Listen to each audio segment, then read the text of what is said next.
বজরার বন্দরে থাকতো ইব্রাহিম নামের এক মাঝি। তার বয়স প্রায় 40। সেই নৌকা দিয়ে নদী পেরিয়ে মানুষ এবং মালামাল বহন করত। ইব্রাহিমের একটাই অভ্যাস ছিল, সে কোনো কাজ শুরু করার আগে আল্লাহর কাছে তাওয়াক্কুল করত। সে আল্লাহর কাছে বলতো, হাসবুন আল্লাহু ওয়া নিমাল ওয়াকিল। বাংলা অর্থ হলো, আল্লাহই আমার জন্য যথেষ্ট। লোকজন হাসতো, বলতো, ইব্রাহিম শুধু আল্লাহ আল্লাহ করলেই পেট চলে না, কর্ম করতে হয়। ইব্রাহিম তাদের কথা শুনে হাসতো, বলতো, আমি কর্ম করি কিন্তু ফল দেওয়ার মালিক আল্লাহ। এক বছর বছরায় বন্যা এলো, নদী ফুলে ফেঁপে উঠলো, নৌকা চালানো বন্ধ।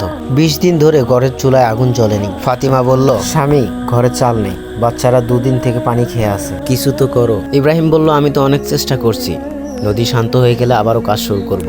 রাতে ইব্রাহিম তাহাজ্জুদ পড়ে আল্লাহর কাছে দোয়া করলো, ইয়া আল্লাহ, আমি তো আমার সবটুকু দিয়ে চেষ্টা করছি, এখন বাকিটা শুধু আপনিই দেখবেন। তৃতীয় দিন ভোরবেলা দরজায় ঠোকা পড়লো।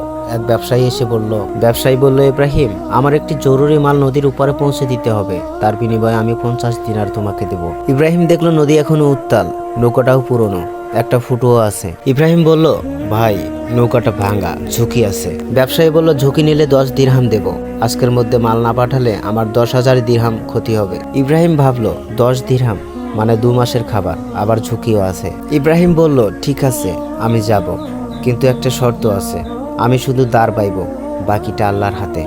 ব্যবসায়ী বলল, আচ্ছা ঠিক আছে, তুমি আল্লাহর নাম নিয়ে যাত্রা শুরু করো। নৌকা ছাড়লো, মাঝ নদীতে বাতাস বেড়ে গেল, নদীর ঢেউ আছড়ে পড়তে লাগলো, নৌকার ফাটল দিয়ে পানি ঢুকতে শুরু করলো। ব্যবসায়ী চিৎকার করলো। ইব্রাহিম শান্ত। ইব্রাহিম দাঁড় বাইতে বাইতে বলল, ভয় পেও না, আমি আমার কাজ করছি, বাকিটা আল্লাহর কাজ। সে নৌকা থেকে এক হাতে পানি সেঁকতে লাগলো, আরেক হাতে দাঁড় বাইলো। ইব্রাহিম মনে মনে শুধু একটি দোয়াই করছেন, হাসবুন আল্লাহু ওয়া নিমাল ওয়াকিল। ঘন্টা ক্ষণিকের মধ্যে নৌকা পারে চলে এলো, সবাই বেঁচে গেল, মালও নষ্ট হলো না। ব্যবসায়ী নৌকা থেকে নেমে খুশিতে ইব্রাহিমকে 200 দিরহাম দিল, বলল, তুমি পাগল, আমরা সবাই মরে যেতাম। ইব্রাহিম টাকা নিয়ে বলল, আমরা মরে গেলে আল্লাহর ফয়সালা, আর আমরা বেঁচে গেলে সেটাও আল্লাহর রহমত, আমি শুধু আমার চেষ্টাটা করছি। সেই টাকা দিয়ে ইব্রাহিম ঘরের চাল ডাল কিনলো। এই ছিল তাওয়াক্কুলের গল্প। আল্লাহ কুরআনে বলেন, যে ব্যক্তি আল্লাহর উপর ভরসা করে তার জন্য তিনিই যথেষ্ট। তো বন্ধুরা, ভিডিওটি শেষ পর্যন্ত দেখার জন্য ধন্যবাদ।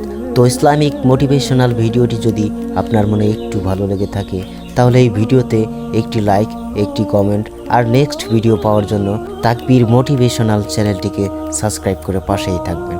তাহলে নেক্সট ভিডিওতে দেখা হচ্ছে। সে পর্যন্ত সবাই ভালো থাকবেন, সুস্থ থাকবেন। আল্লাহ হাফেজ।